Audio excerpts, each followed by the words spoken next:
আল্লাহ রাব্বুল আলামিন বলেন কদ আফলাহা মান যাক্কাহা, সে ব্যক্তি সফল হয়ে গেছে যে ব্যক্তি তার আত্মাকে পরিশুদ্ধ করতে পেরেছে। ওয়া কদ খাবা মান দাসাহা, যে ব্যক্তি আত্মাকে পরিশুদ্ধ করতে পারে নাই সে ব্যক্তি ধ্বংস হয়ে গেছে। কিভাবে পরিশুদ্ধ করবেন? তিনটা হাদিস আপনাকে আগে শোনাই। এক, আল্লাহ রাব্বুল আলামিনের হাবিব মুহাম্মদ সাল্লাল্লাহু আলাইহি ওয়াসাল্লাম দরুদ পড়েন, বলেন সাল্লাল্লাহু আলাইহি ওয়াসাল্লাম।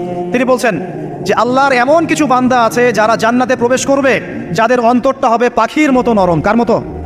পাখির মতো। একটা হাদিস শুনলেন। দুই নম্বর হাদিস, আল্লাহ রাসূল সাল্লাল্লাহু আলাইহি ওয়াসাল্লাম বলছেন শহীদদের আত্মা যখন আল্লাহর কাছে পৌঁছায়, আল্লাহ রাব্বুল আলামিন সেই আত্মাগুলোকে সবুজ রঙের কিছু পাখির মধ্যে প্রদান করেন এবং সেই পাখিগুলো আরশের নিচে লণ্ঠন আছে এখানে বসে থাকে এবং তারা জান্নাতের যে কোনো জায়গায় যায়, ঘুরে খাবার খায়, আবার ফিরে আসে। আল্লাহ পাক তাদেরকে বলেন যে তোমরা কি চাও, তোমরা কি চাও? শহীদরা কিচ্ছু বলতে পারে না, কি চাইবো আল্লাহ, এত নিয়ামত দিয়েছেন, কি চাই? যখন আল্লাহ বারংবার প্রশ্ন করতে থাকেন তোমরা কি আর কিছু চাও, তোমরা কি আর কিছু চাও, তোমরা কি আর কিছু চাও, তখন শহীদরা শেষে বুঝে যে আমাদের কিছু না কিছু তো বলতে হবে এখন।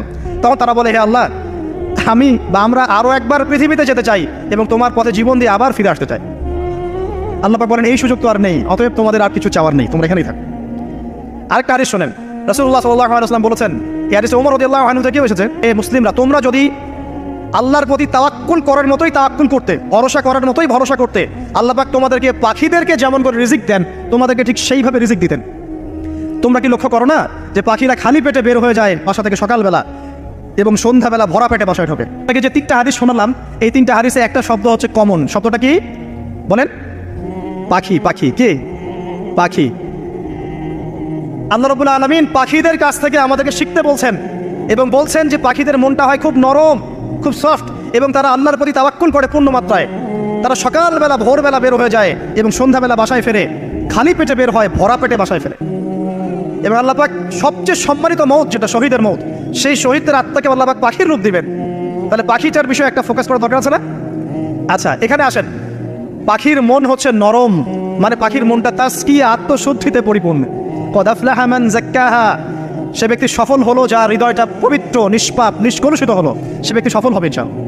একটা কাজ এখানে খেয়াল করেন, পাখিরা সকালবেলা ভোরবেলা বের হয় আর সন্ধ্যাবেলা বাসায় ফেরে। এখনকার মুসলিমদেরকে দেখবেন দুপুরবেলা ওঠে, রাত 3টায় ঘুমায়। কথা কি বুঝেন নাই? পাখিরা একদম ভোরবেলা উঠে যখন ফজরের আজান দিচ্ছে ঠিক তার এক মুহূর্তে পাখির কিচিরমিচির শুনছেন, তার মানে নামাজের ওয়াক্ত প্রায় চলে যাচ্ছে, তার মানে তার আল্লাহ পাকের হুকুমের সাথেই জেগে ওঠে, সূর্য ডুবে তারা ডুবে যায়। ঠিক এরকম সুন্নত ছিল নবী সাল্লাল্লাহু আলাইহি ওয়াসাল্লামের এবং সাহাবায়ে কেরামের। আজকে 1400 বছর পর মুসলিম জাতি এই সুন্নাহ ভুলে গেছে। আর আমাদের সুন্নত দেখবেন, যদি কোনো রকম উঠেও ফেলি ফজরে, আবার 12টা পর্যন্ত ঘুম, আরও বেশি। আর এই যুব সমাজ যারা আছো তোমরা কেউই 3টা 4টার আগে ঘুমাই বলে আমার মনে হয় না। অলওয়েজ অনলাইনে পড়ে আছে, টিকটক নিয়ে, ফেসবুক নিয়ে, গার্লফ্রেন্ডের সাথে চ্যাটিং,